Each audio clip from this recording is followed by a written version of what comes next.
শুনো শুনো শুনো, যে আল্লাহ তাআলার নাম্বার দিতে পারবে তাকে আমি 10,000 টাকা দিব।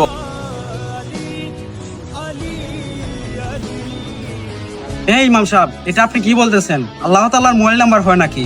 হ্যাঁ, অবশ্যই আল্লাহ তাআলার নাম্বার হয়। আপনারা কি বলতে পারবেন? এই ইমাম সাহেব, তুই কি আমাদের সাথে ফাজলামি করতেছস? ইমাম সাহেব তুই কি মার খাইতে চাইতেছস? আমি ফাইজলামি কেন করবো? আল্লাহ তাআলার নাম্বার আছে, আপনারা ফোনে তুলেন, আমি বলতেছি। আচ্ছা ঠিক আছে, বলেন। 4 4 12 12 8 8 7 7 17।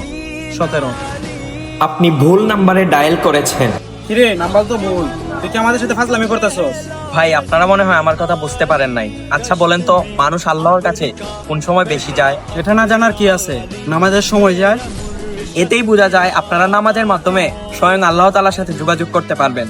ভাই তাহলে শুনেন, 4 মানে ফজরের 4 রাকাত, জোহরের 12 রাকাত, আসরের 8 রাকাত, মাগরিবের 7 রাকাত এবং এশার 17 রাকাত। আরে ইমাম সাহেব তো ঠিকই বলছে। আসরের আজান তো পড়তেছে, আসো সবাই মিলে নামাজ পড়ে আসি। নামাজই একমাত্র মাধ্যম যার মাধ্যমে আল্লাহ তাআলার সাথে যোগাযোগ করা যায়। আল্লাহ আপনি সবাইকে 5 ওয়াক্ত নামাজ পড়ার তৌফিক দান করেন।